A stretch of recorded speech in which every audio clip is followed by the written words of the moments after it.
Non mais ça vibre. Oui, ça vibre. C'est le lancement de l'enregistrement vibre. Donc, je vais parler un peu fort exprès pour moi. C'est pour caler. C'est pour caler le son après. Parce que je pense que je vais avoir deux pistes. Donc voilà. Je vais avoir deux pistes, une ici, une ici. Ok, donc. Eh bien, je vous souhaite la bienvenue sur ce nouvel épisode de podcast. Je vous accueille sur ma terrasse. Je suis en train de tester les merveilleux micros que je me suis offerts pour votre plus grand confort. Donc, il est très certain que vous entendiez déjà l'ambiance de ma terrasse. Donc voilà, la petite infusion des familles que vous connaissez déjà. Très certainement les bûcherons qui charbonnent au loin. L'ambiance de la campagne, quoi, avec les petits oiseaux, tout ça. Mais évidemment, je ne suis pas seule aujourd'hui. J'accueille une merveilleuse personne qui vient là pour nous parler de sa parentalité. Je vous avais annoncé il y a 15 jours que c'était Noémie, une Tana doula, qui devait venir, mais pour des raisons techniques et d'emploi du temps qui ne coïncident pas, ce ne sera pas possible. Donc ce n'est pas une Tana doula, mais une doula que nous accueillons aujourd'hui.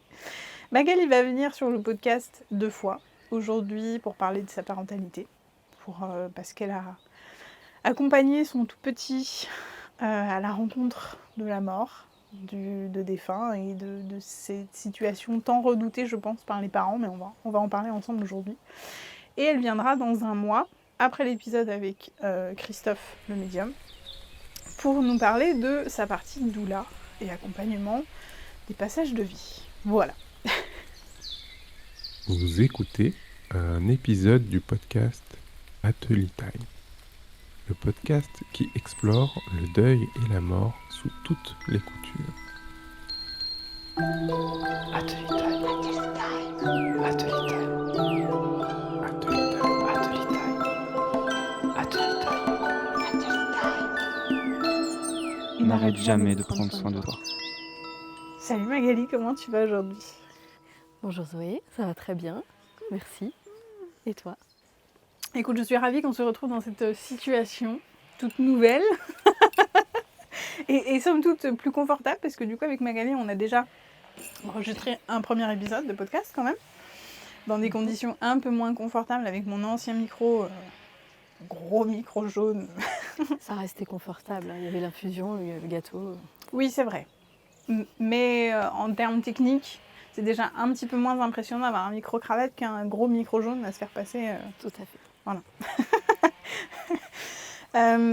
Donc du coup Magali, tu es maman. Est-ce que tu peux nous parler un petit peu de ton enfant ? Un tout petit peu. Un tout petit peu, ça va être dur. Là on va passer 1 heure à parler de lui donc. Alors, mon fils a 5 ans et demi. Depuis 3 jours. Je l'ai accompagné avec la mort. Alors, il est jeune, hein, mais il a eu quand même pas mal d'expérience avec le deuil. Alors, le deuil, globalement, puis avec la mort, un peu plus précisément, il y a quelques mois, son grand-père paternel est décédé. Donc, ça a été un passage un peu compliqué, je pense, pour lui, même s'il n'arrive pas forcément à le verbaliser encore. Et puis, on a aussi perdu quelques animaux de compagnie. Il y a peut-être 2 mois avant le décès de son grand-père pour le dernier. Et puis le gros deuil dont il peine à se remettre actuellement, c'est surtout la séparation. Parce qu'avec son papa, nous sommes séparés depuis plus d'1 an. Oui, donc c'est un petit qui est déjà très familiarisé avec le deuil de façon très générale et très large. Selon toi, le deuil le plus difficile pour le moment pour lui, c'est la séparation, c'est votre séparation à son papa et à toi. Et c'est vrai que du coup, par rapport au deuil animalier, qui est mine de rien assez important, comment est-ce que, déjà toi tu as abordé un peu le sujet, est-ce que tu as envie de définir un petit peu ce qui s'est passé avant ce grand décès ? Alors, au niveau de nos animaux, on a eu 2 poules, alors, qui concrètement pour moi étaient des animaux de compagnie. Il y en a une qui, une nuit, n'est pas rentrée au poulailler et qui a été kidnappée par un renard. Je lui ai clairement dit, le renard l'a pris pendant la nuit, elle n'était pas rentrée et c'est passé. Il était petit, il avait peut-être 2 ans. Ah oui. Il n'a pas plus percuté que ça. Ah oui. Derrière, quelques temps après, on a repris une deuxième poule. Et là, c'était vraiment acté, c'était sa poule à lui, c'est lui qui lui a donné son prénom. Et elle est décédée il y a 1 an, presque 1 an jour pour jour d'ailleurs. Elle était malade. Ah oui. Donc on l'a gardée, elle est enterrée sur notre terrain. Et là en plus avec l'arrivée des fleurs, il va faire le tour. Des fois il me fait un bouquet, puis des fois il ramasse des fleurs, il me dit c'est pour les mettre sur la tombe d'Enouk. Donc Enouk c'était le prénom de sa poule. Et moi la mienne de poule est partie en octobre l'année dernière suite à une attaque d'animaux sauvages. Ah oui, encore une fois. Encore une fois. Mais en pleine journée. Ah oui. Voilà. Ah oui. Sympa. Et puis moi c'était vraiment des animaux de compagnie parce qu'elle rentrait dans la maison, elle se couchait à nos pieds sous la table, elle venait dans le salon. La mienne arrivait à me suivre jusqu'à la salle de bain si j'y restais 30 secondes, c'était beaucoup trop long. Donc c'était vraiment des animaux de compagnie et donc ça l'a quand même beaucoup affecté. Donc voilà, même aujourd'hui il va fleurir la tombe et il me dit attention maman, on n'est pas loin, il y a Enouk, on va faire le jardin. Enfin, voilà, elle est à côté du jardin donc. Oui, donc il avait même une expérience très profonde et très concrète pour le coup de ce que ça peut être effectivement tout ce processus-là de la mort en tant que telle, mais aussi tout le processus de fait d'enterrer le corps, de pouvoir se recueillir sur une tombe et tout ça, c'est impressionnant. Et du coup, qu'est-ce qui s'est passé? Comment t'as annoncé ou si c'est toi qui lui a annoncé à ton fils, qu'est-ce qui s'est passé après? Donc il n'y a pas si longtemps que ça, en plus c'était il y a 4 mois, juste avant Noël, c'est ça? Du coup, le grand-père de mon fils est décédé fin novembre. Ça fait à peu près 5 mois. Ok. Donc non, c'est pas moi qui lui ai annoncé. Apparemment, l'annonce s'est plutôt bien passée. Il était en train de jouer. Ouais. Il n'a pas forcément percuté, je pense, sur le coup. Je l'ai récupéré pour que son papa puisse gérer ce qu'il y avait à gérer, aille soutenir sa maman, etc. Il n'avait pas l'air très affecté, on en a parlé, mais sans plus. Et avec le temps, quand on a eu la date des funérailles, on a demandé à mon fils s'il voulait, être à la cérémonie, s'il voulait dire au revoir à son grand-père, sachant que ce n'était pas une cérémonie religieuse, c'était juste un recueillement au centre funéraire. Ouais. Et après, il y avait une crémation prévue. Ah oui, donc c'est même complètement c'est un autre processus que l'enterrement par rapport à la poule quand même. Oui. Il a découvert aussi cette autre possibilité. Oui, alors il a découvert cette autre possibilité complètement. Et en même temps, je suis extrêmement consciente qu'il y a des processus, par exemple la mise en bière qui n'est pas pour les enfants, la crémation qui n'est pas pour les enfants. Donc nous, ce qu'on lui a proposé, c'est juste de dire au revoir à son grand-père s'il en avait envie, parce que c'était à cercueil ouvert. Il a eu envie d'y aller. Donc moi, je l'ai accompagné. Peut-être qu'il y a des parents qui ont trouvé ça un peu violent d'autoriser un enfant de 5 ans de voir un corps, cercueil ouvert.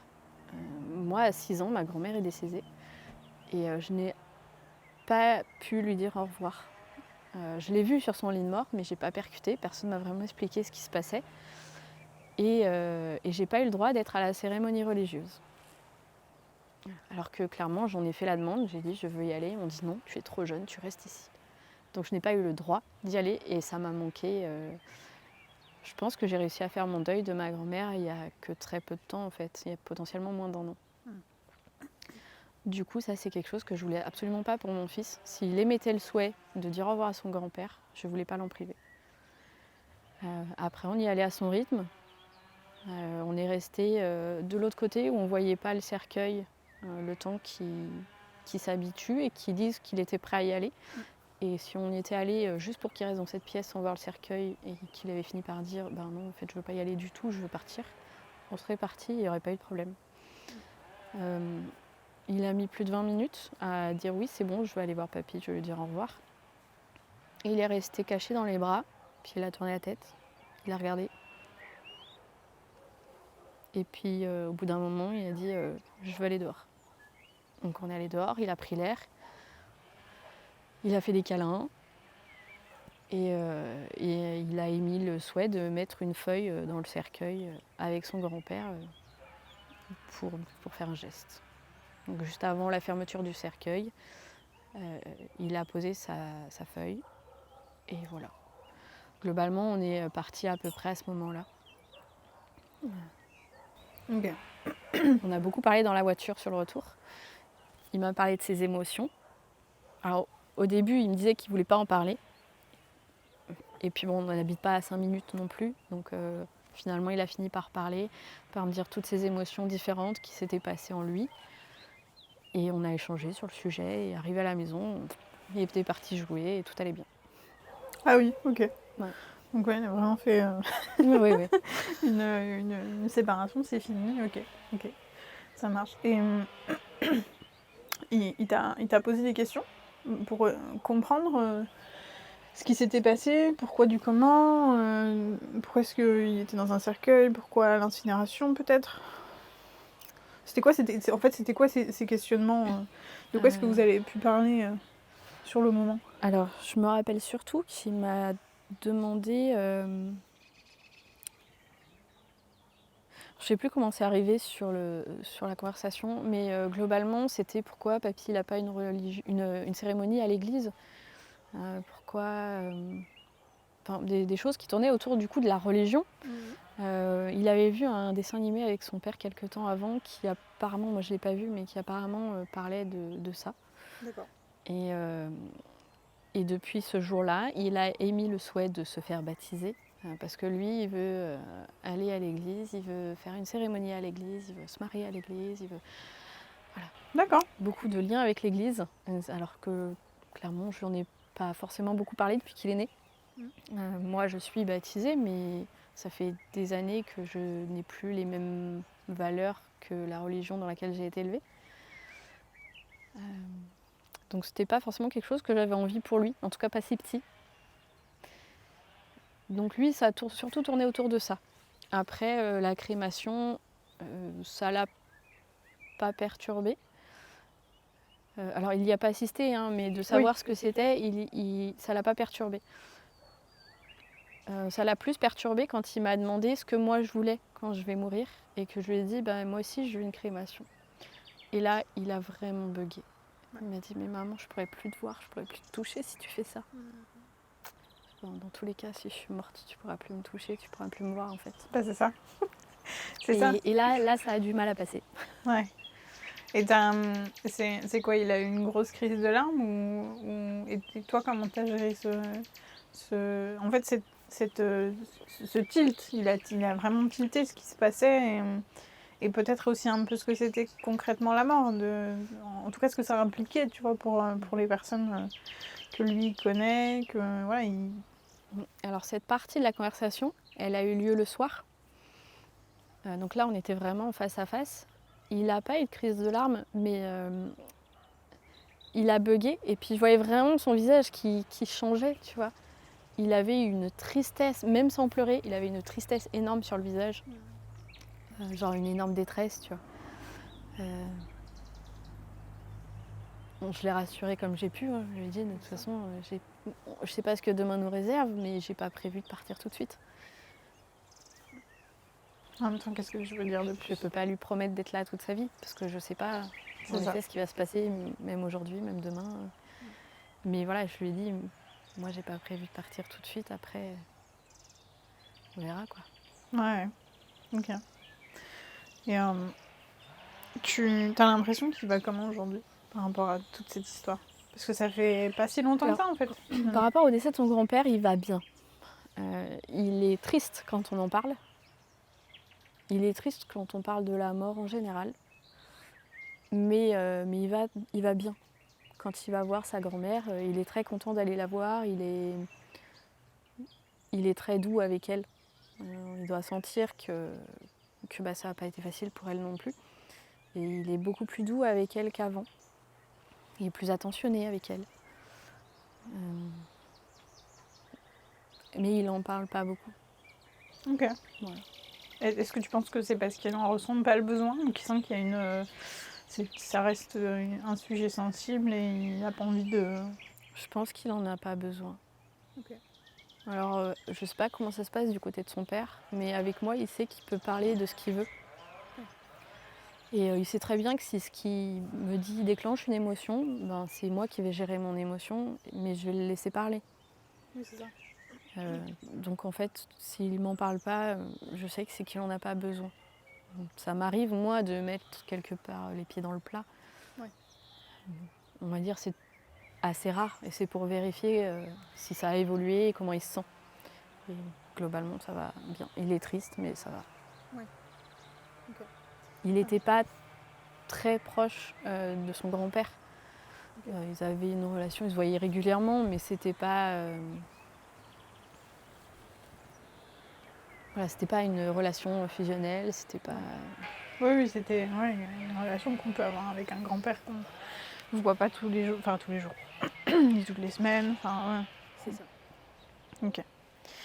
Moi je trouve que sur le moment, parce que ça fait quand même 5 mois qu'on se voit de temps en temps, que tu m'en parles, que tout ça, moi ce qui m'avait interpellée, en tout cas au début quand tu m'en as parlé, c'est le fait de pouvoir être là pour ton enfant, de l'accompagner et de vraiment d'être ce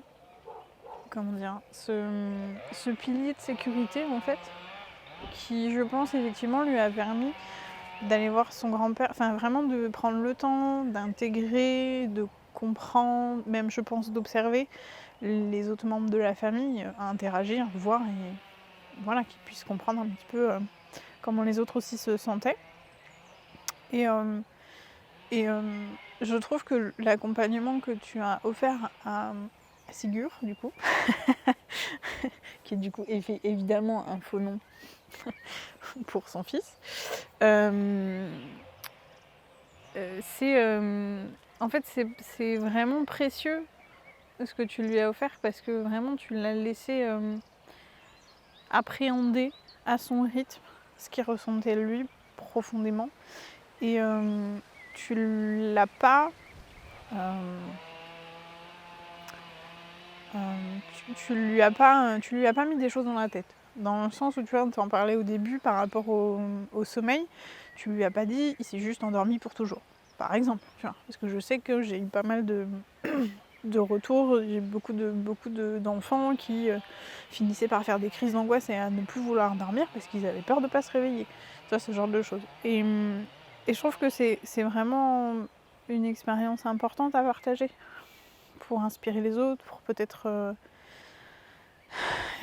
rassurer les parents qu'ils peuvent faire confiance en fait à leurs enfants et que même si nous on a appris la mort de façon violente, on peut faire autrement en fait. Oui, tout à fait. Alors en fait, dans ma chambre d'ado, j'avais une phrase qui était accrochée derrière ma porte. Je ne sais pas si je saurais la redire exactement ni aussi bien que ce qu'elle est écrite. Mais c'était peut-être, ça venait peut-être du livre de Bernard Weber, Les Thanatonautes. Oui. C'est pas impossible. Je ne mettrai pas ma main à couper, mais c'est pas impossible. C'était la vie nous habitue à un autre monde par le rêve, la vie nous habitue à la mort par le sommeil, un truc comme ça. Enfin, il y avait un lien de toute façon entre le sommeil et la mort.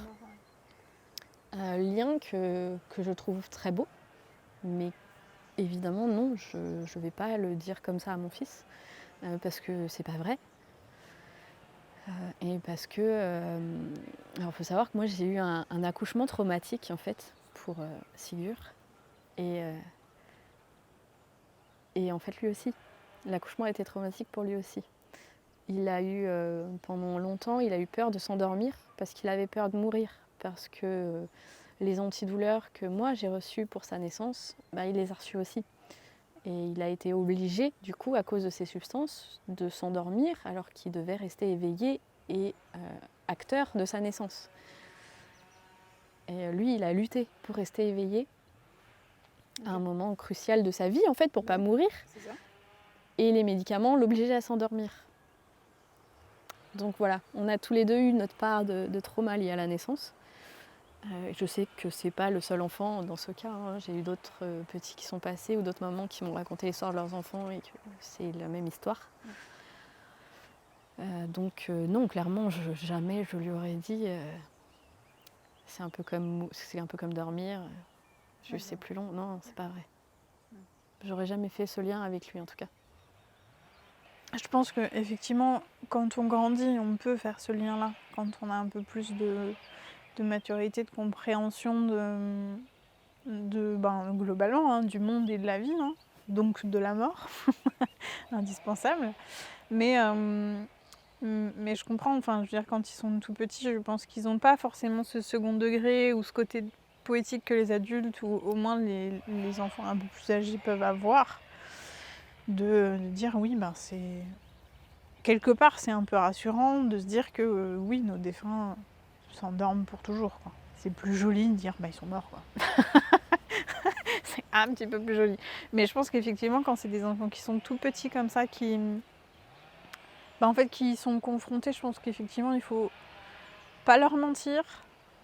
Il faut leur dire les choses telles qu'elles le sont pour de vrai, avec les mots les plus crus, même s'ils sont très douloureux, je pense, à dire et très difficiles, les plus crus en fait, pour que ce soit vraiment le plus clair possible dans leur tête et qu'ils ne fassent pas effectivement cet amalgame. Alors ça peut être avec le sommeil, mais je pense que c'est un moment aussi où les enfants rencontrent...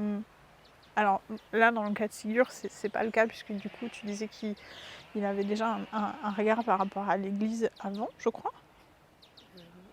Il est allé au cinéma, mais vraiment très peu de temps avant. Je ne saurais pas dire exactement, parce que c'était chez son père. Ah oui. Mais il l'a vu, ce dessin animé, peu de temps avant. Okay. Peut-être 2 mois avant, je pense. Oui, donc c'était vraiment... C'était frais dans sa tête. Oui, voilà, c'est ça. Donc c'était assez ancré, effectivement, que c'était plus ou moins lié.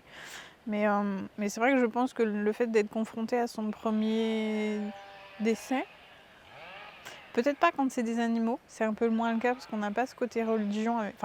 nettement moins avec les animaux, ça dépend des croyances, effectivement. Parce que quand on croit à la réincarnation, je pense qu'on explique ça comme ça. Mais voilà, quand on est face au décès d'un humain, qui plus est d'un humain qu'on connaissait, je pense que les parents s'appuient beaucoup sur les croyances et sur les religions pour pouvoir expliquer ce qui se passe. Alors, moi, il ne m'a pas demandé ce qui se passait après. Ah oui. Et en fait, même s'il me le demandait, je lui dirais que j'en sais rien, parce que j'y suis pas passée. J'ai mes croyances à moi, et j'ai absolument pas envie d'influencer mon fils sur mes croyances à moi. Il est libre de croire ce qu'il veut en grandissant, en fait. Et on peut croire à la réincarnation, mais laisser libre son enfant de croire ce qu'il veut. Moi, la religion, j'adhère plus, clairement. Ma maman, elle a donné des cours de catéchisme pendant des années et des années. Donc clairement, quand mon fils il m'a dit « Maman, et l'histoire, et ci, et ça, et la religion, et les baptêmes, et les trucs », je lui ai dit « Ok, tu sais quoi, à Noël, il y a mamie qui vient, tu lui poseras tes questions. Oui. Moi, je peux pas répondre à ça, je suis plus là-dedans. Ouais. » Donc il a posé quelques questions à sa grand-mère et ça s'est arrêté là. Alors, il émet toujours le souhait de se faire baptiser. Il est petit, il voit encore beaucoup le côté cadeau. qu'on reçoit au baptême. C'est très souvent ça. Hein. Moi, je suis passée aussi. Hein. Quand j'ai Voilà. compris qu'on avait des cadeaux à la communion, j'ai dit, je veux faire ma communion. Pourquoi moi, je peux pas la faire? Voilà, donc pour l'instant, on attend un maximum qu'ils comprennent vraiment ce que ça implique de se faire baptiser. Au plus il le fait tard, au mieux ça me va. Bah bien sûr, évidemment. Mais voilà, par contre, non, moi j'ai mes croyances et je lui impliquerai pas, je lui expliquerai pas mes croyances. Je peux lui expliquer mes croyances s'il me le demande, mais par contre, je dirais très factuellement, moi je sais pas ce qui se passe après. Pour de vrai, voilà, c'est Voilà. ça. On ne sait pas, et je pense qu'effectivement, ça aussi c'est intéressant. C'est d'ailleurs, ça me surprend en vrai parce que qu'il n'ait pas demandé, ou alors il te l'a pas Peut-être demandé pas à à moi. toi. Voilà, c'est ce que j'allais dire parce que c'est vrai que tu m'as parlé quand même de Sigurd qui va parler à son grand-père et qui en plus refuse que tu entendes sa prière avec des grosses guillemets. Alors oui, je lui avais proposé et on n'a toujours pas eu le temps de le faire. Donc voilà, pour expliquer le contexte de cette phrase, c'est qu'en février, moi, ça faisait 30 ans que ma grand-mère était décédée. Donc oui, j'ai 36 ans. et je voulais allumer une bougie et faire une prière à tous mes grands-parents que j'ai perdus à cette occasion des 30 ans du décès de ma grand-mère qui a été la première à partir. Et je devais avoir mon fils cette semaine-là, je pense, parce que du coup je lui ai dit est-ce que tu veux qu'on se fasse une petite séance tous les deux, on allume une bougie et puis on parle à nos grands-parents qu'on a perdus ou à nos animaux ou voilà, qui t'a envie qu'on a perdu. Il m'a dit oui, je veux bien, mais je veux pas que tu sois dans la pièce quand moi je parlerai à papy. Ok. Ouais. Donc il pouvait en plus lui parler dans sa tête, j'ai pas énoncé forcément à voix haute. Mais je lui dis, oui, ok, si t'as pas envie que je sois là, il n'y a pas de souci, je serai pas là. J'irai à côté, j'irai. Oui. Pas de souci. Extraordinaire. Ça c'est pareil. Moi, je trouve exceptionnel l'espace que tu lui laisses. Alors je peux pas dire du coup du côté du papa parce que je le connais nettement moins, mais cet espace que tu lui laisses pour non seulement exprimer ses émotions, mais aussi, en fait, il a l'autorisation d'être qui il est, il a l'autorisation d'avoir ses idées, d'avoir ses émotions, de les exprimer, etc. etc. Et je sais que tous les enfants n'ont pas cet espace-là. Et alors, je connais ton fils du coup de façon... j'ai pas envie de dire intime parce que c'est pas vrai, mais je l'ai vu pendant presque 2 ans, tous les jours de son école, puisque je travaillais dans son école. Donc je connais bien le petit. Et je sais que par rapport à d'autres enfants qui n'ont pas effectivement des parents avec une ouverture d'esprit comme tu peux avoir, Sigurd, il a une intelligence émotionnelle, il a une maturité émotionnelle qui des fois me bluffe complètement parce qu'il va faire de la CMV par exemple, spontanément. Il va dire des dingueries, mais vraiment, il est très dans la spontanéité, il est très drôle, il est très, et je trouve ça exceptionnel parce que c'est une vraie chance. Je trouve que c'est une vraie chance. Et du coup, il a cette autorisation, cet espace pour vivre et explorer la spiritualité, finalement, de façon très générale. Il a l'espace aussi l'espace et aussi les ressources pour le faire, parce que explorer sa spiritualité quand on a 5 ans, il faut avoir un peu des images. Donc effectivement, ce rapport à l'église, quelle que soit la confession qu'on peut avoir, aussi l'espace de voir d'autres représentations, parce que je sais que tu lui as déjà parlé de Bouddha par exemple, tu lui as déjà parlé d'autres choses en fait, parce qu'il a déjà une connaissance qui est très large du sujet, tu vois. Oui, alors en fait, moi comme je disais, je m'intéresse plus à la religion dans laquelle j'ai grandi, mais par contre j'ai mon petit hôtel avec ma statue de Gaïa, avec ma statue de Cernunnos, j'ai 2 autres déités hindous. Donc c'est Ganesh et Tara. Et en effet, il connaît Bouddha parce que j'en avais un au pied du tilleul qui n'a pas supporté le gel cette année et qui s'est explosé. Mais par contre, oui, je lui ai acheté un petit Bouddha il y a quelques temps. Il en est très très fier. Il le montre à tous les gens qui passent la porte. C'est vrai. Il a son petit Bouddha à lui à côté de son lit dans sa chambre. C'est ça. Mais c'est ça aussi que je trouve puissant dans ce que Sigurd vit et qui propose au monde, parce que du coup, c'est un petit bonhomme qui est plein de vie, vous en doutez bien, mais qui est très libéré en fait. Je trouve que c'est ça qui est assez extraordinaire, parce qu'il a pas senti que c'était obligé d'être triste. Un enterrement, c'était obligé de pleurer. Il s'est pas senti obligé parce qu'il ressentait pas le truc, et il l'a pas fait. Vraiment, je trouve que c'est ok. Je pense qu'il y a plein de... En tout cas, pour l'avoir vécu, je pense que je fais beaucoup de liens avec ce que moi j'ai pu vivre. C'est le fait de sentir une telle gravité, un tel drame dans la sensation des adultes quand ils viennent nous annoncer un truc comme ça. Je sais que le premier décès que j'ai vécu, j'avais vieille, je devais avoir une dizaine d'années déjà. C'était une catastrophe.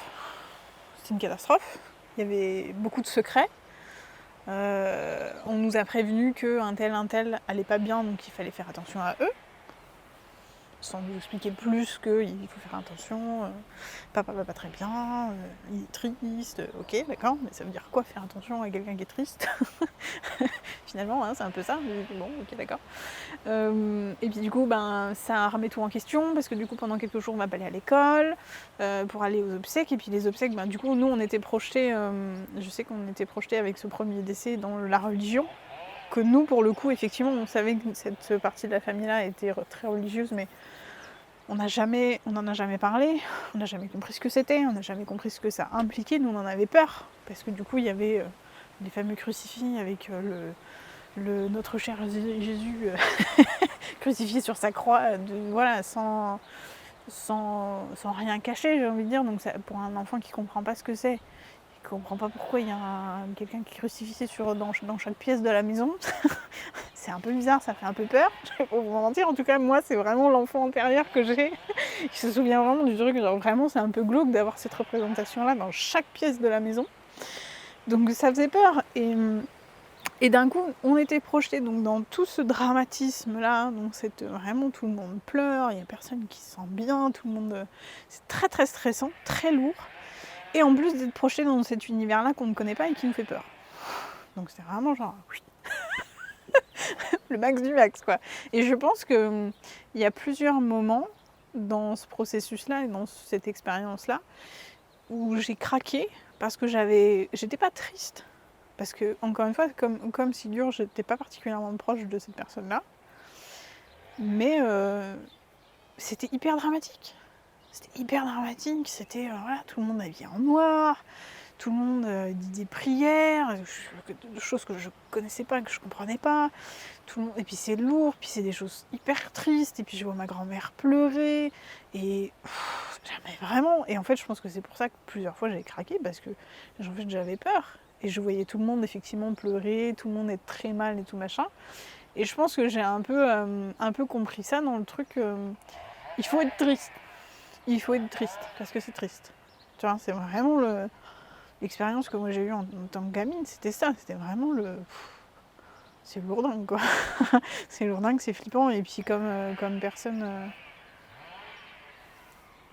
n'arrivait, je pense, à ce moment-là, à expliquer... à raconter, et puis je pense que j'étais aussi beaucoup dans une famille qui expliquait pas, qui exprimait pas, tu vois, ses émotions. Il n'y avait pas cet espace-là, on n'était pas tellement autorisé à être triste, à être en colère, machin, il fallait toujours être nickel, bien, en forme et tout. Donc de voir tout le monde d'un coup s'effondrer, on m'a dit si tu veux aller voir ton grand-père, tu peux, je suis en mode, hein? Il est mort. Vraiment, tu vois, il y a plein de trucs, vraiment, j'ai pas du tout été accompagnée de la même façon, en tout cas, que ce que tu partages. Vraiment, il y a plein de choses, je l'ai pas compris, quoi. Juste, j'ai pas compris pourquoi est-ce qu'il fallait le voir, tu vois, rien que ça. Pourquoi il faut aller le voir? Et puis du coup, on me dit, mais c'est comme s'il dormait.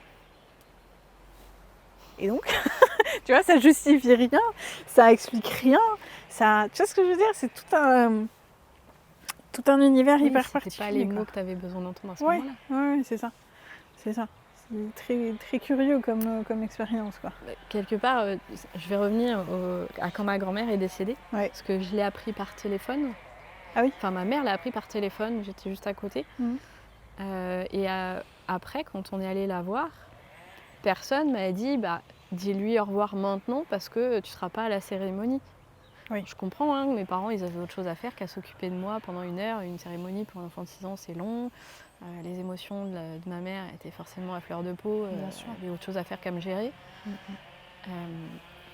Mais voilà, personne m'a dit à ce moment-là, c'est la dernière fois que tu la vois, tu peux lui dire au revoir maintenant. Ouais. Peut-être que si je lui avais dit au revoir à ce moment-là, sur son lit de mort, j'aurais mieux vécu son deuil. Oui. J'ai appris il y a à peine quelques années que, en fait, après son décès, je suis restée couchée pendant 3 ou 4 jours à pleurer de douleur, de maux de ventre. J'ai pas pu me lever pendant 3 ou 4 jours. Et je ne m'en rappelle absolument pas. Ma mère me l'a dit il n'y a pas longtemps. Et je l'ai regardée avec des yeux énormes. Ah bon? Je ne m'en souviens pas du tout. Ah ouais. Donc t'as somatisé à fond, quoi. Ouais. Impressionnant. Et en fait, un enfant, il a besoin d'être accompagné. Un adulte va être dans ses émotions, dans sa gestion, et c'est ok. Mais il ne faut pas oublier, quand on a des enfants, qu'en fait, eux aussi, ils ont besoin d'être accompagnés, ils ont besoin de comprendre ce qui se passe. C'est ça. En fait, il faut qu'on crée un nouveau métier. C'est la Tanadoula pour les enfants. Alors, dans les Tanadoula, normalement, il y en a qui savent expliquer aux enfants aussi. Ouais. Pour prendre l'exemple d'une doula de naissance, si des parents engagent une doula de naissance pour être présents à la naissance, et ben en fait, ils peuvent juste l'engager en tant que babysitter. Oui, c'est aussi ça le rôle d'une doula. Elle fait ce que les parents ont besoin qu'elle fasse. C'est ça. Donc si c'est garder les enfants plus grands, c'est garder les enfants plus grands, c'est pas être là pour réceptionner le bébé, pour encourager la maman. Exactement. Mais je pense que comme toutes les doulas, donc on a effectivement cette fameuse Tanadoula qui est une accompagnante de la fin de vie, enfin qui peut être une accompagnante de la fin de vie, mais parfois elles refusent de le faire parce que elles se sentent pas à l'aise dans le domaine. Les Tanadoula, elles peuvent être seulement accompagnantes des personnes endeuillées, mais encore une fois c'est pareil, il y en a qui vont faire vraiment juste de la fin de vie. Et une fois que la personne est partie, éventuellement expliquer un petit peu aux besoins un petit peu la famille, mais elle va pas être très présente dans cette partie-là. D'autres vont être vraiment intervenir à partir du décès pour la famille. Il y en a d'autres qui vont être là vraiment longtemps après, sur l'accompagnement. Enfin, vraiment, je pense que ça dépend énormément de... Ça dépend de la personnalité de chacune, chacun, parce qu'on peut être doula et homme aussi. C'est ça. Mais oui, chacun va faire ce qu'il se sent apte à faire, et puis chacun va surtout faire ce qu'il peut à partir du moment où la famille le contacte, ou la contacte. Parce que si on nous contacte en étant Tanadoula, une fois que la personne est partie, mais qu'on fait aussi l'accompagnement de fin de vie, c'est sûr qu'il y a une partie qu'on n'aura pas fait parce qu'on n'a pas été appelé avant. C'est exactement ça. Mais c'est vrai que je pense que cette partie-là, tu vois, ce que tu as fait avec Sigur, en l'accompagnant, en lui expliquant, en lui laissant le temps d'appréhender, etc. À la fois, tu as permis à son papa déjà de se sentir assez libre et assez, entre grosses guillemets, j'aime pas ce mot, mais vraiment déchargé de cette partie-là. Il a pu se concentrer sur lui aussi un petit peu ce qu'il a vécu. Évidemment, je pense qu'il a très certainement eu envie d'être en contact avec son fils pendant, avant, après, etc. Mais sur ce moment-là, qui est, je pense, crucial dans les étapes de compréhension, dans l'étape de deuil, tu as su être là et tu as su être la référence, tu vois, avec qui, effectivement, il était suffisamment en sécurité pour poser des questions, savoir, tu vois, dire... Parce que comme toi, en plus, t'étais pas forcément... Enfin, t'étais moins affectée qu'évidemment que le papa par ce décès-là. Non, vas-y, si je me trompe... Je sais pas. Ok. Je sais pas. Je pense qu'on l'a vécu très différemment l'un et l'autre. Bien sûr. Moi, j'ai été très affectée. Je m'étendrai pas dessus, mais par la façon dont il est parti. Ouais. Alors que le papa de mon fils, lui, a été affecté très différemment. Ouais. J'ai pu être là pour mon fils, oui. Il ne m'a pas posé de questions. Mais surtout, moi, le soir même, quand je l'ai gardé pour que son père aille justement soutenir sa mère, moi, ma première question pour mon fils, ça a été: est-ce que tu as envie qu'on en parle ? Ouais, mais c'est ça. C'est justement le fait d'avoir été là, le fait d'avoir ouvert la conversation, le fait d'avoir accompagné Sigurd dans cette découverte, cette appréhension. Je pense que vraiment, tu as fait le travail d'une Tanadoula avec une personne qui vit par exemple son premier deuil et qui comprend pas, qui sait pas, qui découvre le truc et qui a besoin effectivement, je pense, de comprendre qu'elle a le temps, qu'elle n'est pas obligée de rentrer tout de suite dans l'espace funéraire où il y a le cercueil, etc., qu'elle n'est même pas obligée d'y aller. Qu'elle n'est pas obligée d'être triste, exactement. Qu'elle n'est pas obligée de pleurer même si tout le monde pleure autour. C'est ça. Alors en fait, du coup en parlant, je me rends compte que le métier de doula large spectre, pas que Tanadoula, mais le doula large spectre, c'est un travail de maman. Ouais. C'est un accompagnement de maman qui laisse l'autre libre d'être et de ressentir et de verbaliser ses besoins et comment il se ressent aussi. C'est ça, exactement. C'est peut-être pour ça que le métier de doula me parle autant. C'est ça, exactement. Mais franchement, ouais, je trouve que c'est vraiment précieux. C'est un sujet dont on ne parle pas suffisamment avec les enfants, je pense. Je sais pas ce que tu penses, parce que, alors effectivement, cette notion de doula, je pense qu'on va l'approfondir un petit peu plus dans le podcast dans un mois, qu'on va faire ensemble très rapidement. Voilà, mais par rapport au sujet de la mort et des enfants, je pense qu'on n'en parle pas suffisamment. Mais en fait, globalement, je pense que c'est très symptomatique de ce qu'on peut vivre dans notre société, en tout cas occidentale, dans le sens où on a vraiment, en tout cas moi c'est ce que je comprends depuis que je fais ce podcast et depuis que je parle de ce sujet-là sur les réseaux sociaux, c'est qu'on a vraiment ce truc de en fait il faut pas en parler parce que si on n'en parle pas, ça n'arrive pas. Ce qui est complètement faux.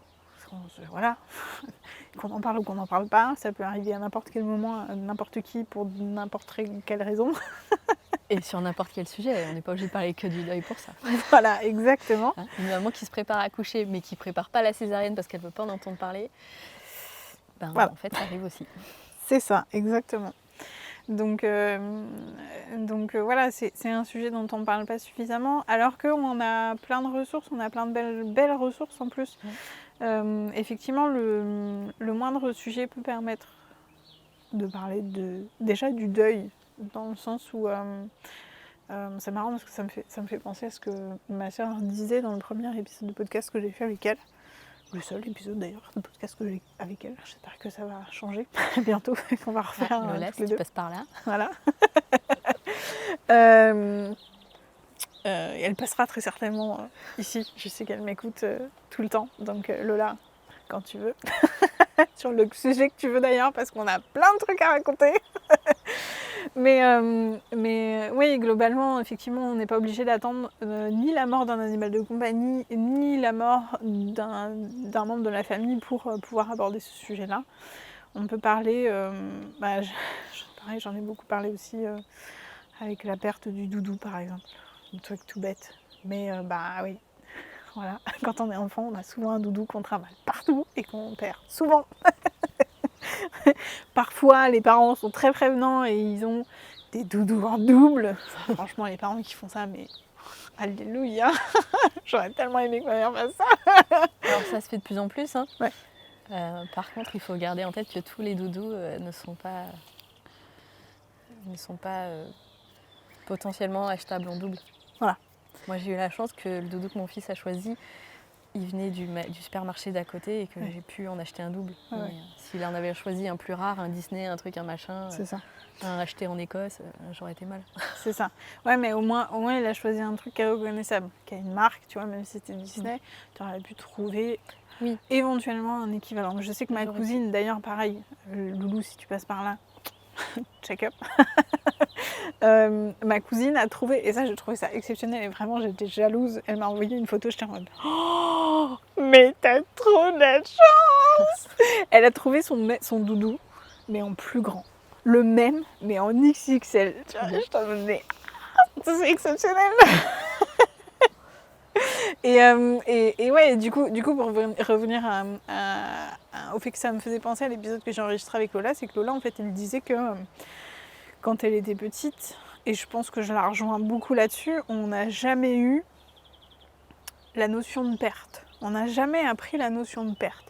On était dans une espèce d'abondance. Je pense que nos parents ont vécu beaucoup la perte et beaucoup le manque dans plein d'aspects de leur vie, particulièrement affectifs.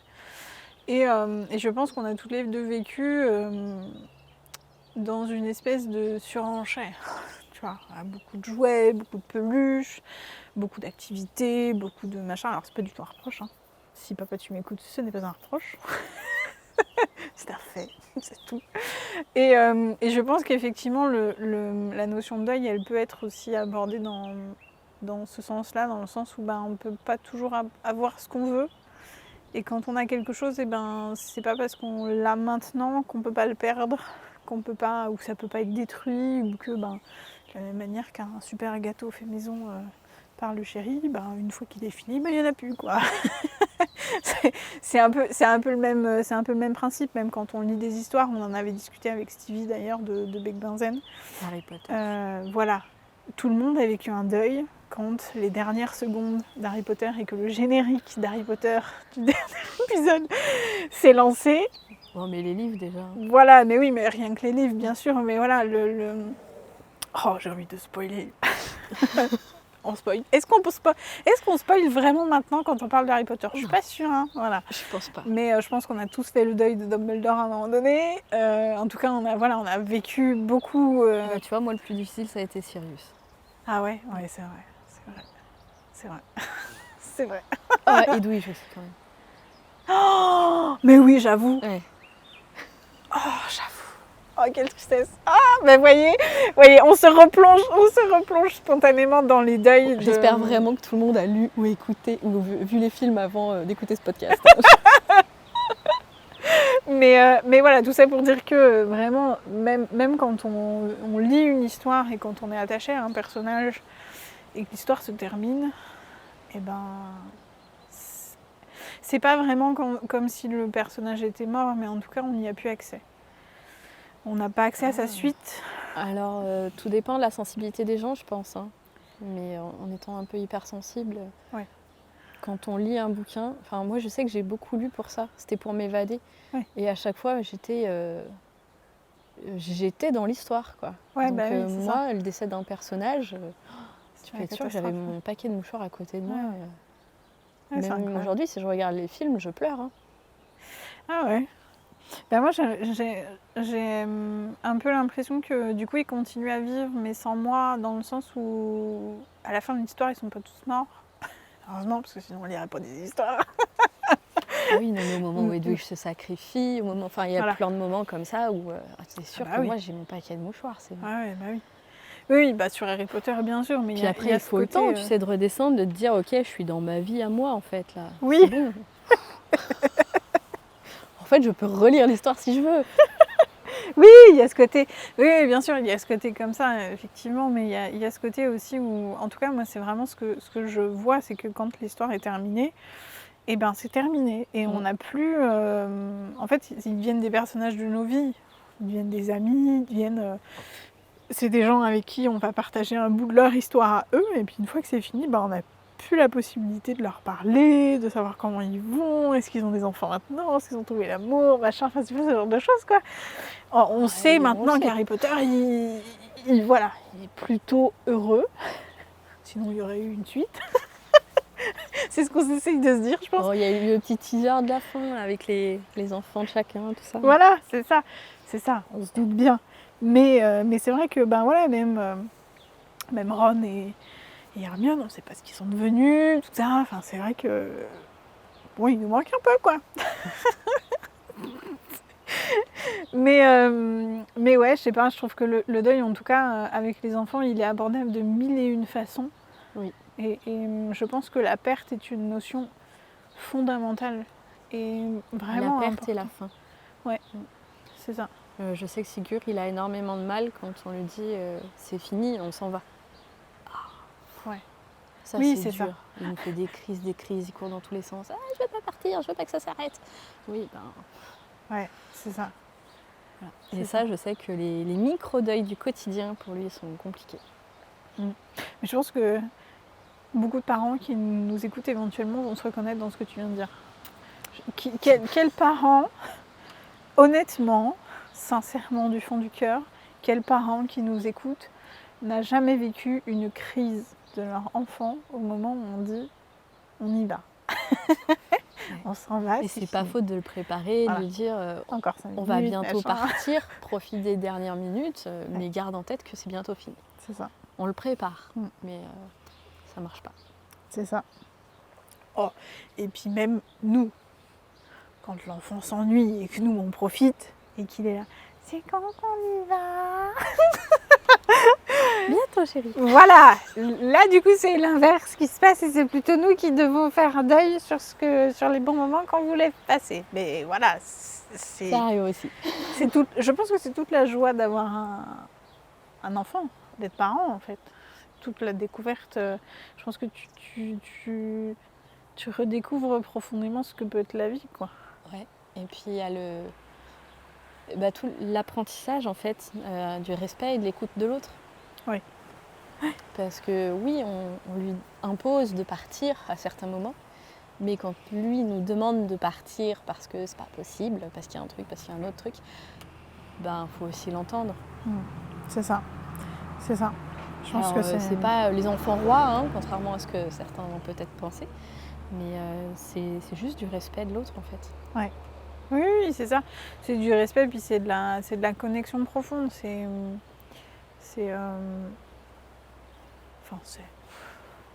En tout cas, c'est notre avis.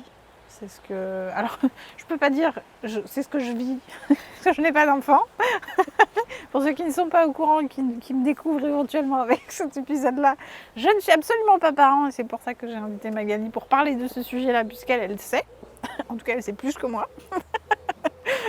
Mais je pense que profondément, effectivement, le fait d'avoir un enfant, c'est se confronter aussi à un moment donné à soi, à sa propre éducation et à ce qu'on veut transmettre, quoi. Je pense qu'il y a une notion de transmission qui est intrinsèquement liée au fait d'être parent. Oui, tout à fait. J'ai souvent des personnes qui viennent et qui me disent j'ai pas l'habitude de prendre soin de moi. Et je l'entends complètement parce que même moi, j'ai pas l'habitude de prendre soin de moi. J'y travaille et c'est pas toujours évident. Mais moi, ce que je garde en tête quand je me pose des créneaux pour moi, c'est qu'est-ce que j'ai envie de transmettre à mon enfant. Est-ce que j'ai envie qu'il fasse pareil que moi, à bosser H24, à prendre soin de la famille, de la maison, le ménage, les animaux, l'enfant et à s'épuiser de partout? Ou est-ce que j'ai envie qu'il profite de sa vie et qu'il prenne soin de lui et qu'il soit au mieux dans ses baskets pour prendre soin au mieux des autres? C'est ça. Et c'est ça que j'ai envie de transmettre à mon fils. Prendre soin de soi, c'est pouvoir prendre soin des autres. Si on n'est pas bien, on ne peut pas prendre soin des autres. Exactement. Je pense que c'est une jolie conclusion. C'est une très belle conclusion, d'autant que vous le savez, pour ceux qui me suivent depuis longtemps, les derniers mots de chaque épisode. Je les ai volés. Ouais, tu les as volés. Mais c'est pas grave. Est-ce qu'il y a un endroit sur lequel on peut te trouver pour éventuellement te poser des questions supplémentaires par rapport à ce que tu viens de nous partager, le partage que tu viens de nous offrir, et puis surtout un endroit où on peut découvrir ton côté pro? Alors, sur le prochain podcast. Évidemment. Et sinon sur Instagram, c'est l'entre-deux-mèves, tout attaché. Sur Facebook, ça doit être l'entre.2.mève, M-A-E-V-E. Et je répondrai avec plaisir. Évidemment, je vous mets toutes les infos dans la description comme à mon habitude. Je vous rappelle évidemment que cet épisode de podcast est à partager, est à liker, est à commenter. Évidemment, vous pouvez aussi me retrouver sur les réseaux sociaux qui a maintenant changé de nom. Donc vous allez voir les prochains épisodes, je n'ai pas changé de... Voilà, Bon, c'est compliqué. Mais pour ceux qui me suivent sur Instagram, vous savez que le nom d'atelier a changé pour Cœur de tissu. Les prochains épisodes qui sont déjà enregistrés vous parleront toujours d'atelier, mais c'est devenu quand même Cœur de tissu. Le deuil au four. Exactement. Donc voilà, on se retrouve évidemment sur les réseaux sociaux. Je vous mets toutes les infos dans la description. Vous pouvez toujours par contre consulter et découvrir mes créations, mon travail autour du deuil sur atelier.fr. Ça n'a pas changé pour l'instant.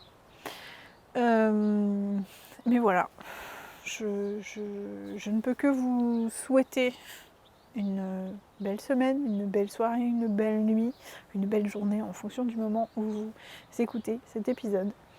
On se retrouve du coup la semaine prochaine, pas du tout. On se retrouve du coup dans 15 jours pour accueillir Christophe Plateau, un médium qui vient nous parler de médiumnité. Voilà. Est-ce que le sujet est suffisamment clair? Je pense. En tout cas, c'est un épisode qui est très très intéressant. Vous allez découvrir un personnage. On peut vraiment dire un personnage. Christophe Plateau n'est pas le médium que vous allez rencontrer partout. Il débunk beaucoup de clichés. Il dit des choses qui vont peut-être vous énerver, vous agacer, vous frustrer. Mais c'est des choses qui sont profondément importantes. Puisque globalement, on va répondre à la question de est-ce que c'est vraiment intéressant, pertinent d'aller voir un médium pour faire son deuil ou en tout cas pour cheminer dans son deuil. Voilà. Donc on se retrouve dans 15 jours avec Christophe Plateau. Dans un mois, on te retrouve du coup Magali. Voilà. Est-ce que tu veux teaser un petit peu de quoi on va parler? On a déjà un peu teasé. Ouais. Pas plus que ce que j'ai déjà fait. Ouais, voilà. Ok, très bien. Donc on se retrouve dans un mois de nouveau avec Magali, de nouveau très certainement sur la terrasse. On verra si on est suffisamment bien cet après-midi pour le faire. Et puis, écoutez, n'arrêtez jamais de prendre soin de vous. Merci de ton écoute. Pense à partager et à noter cet épisode.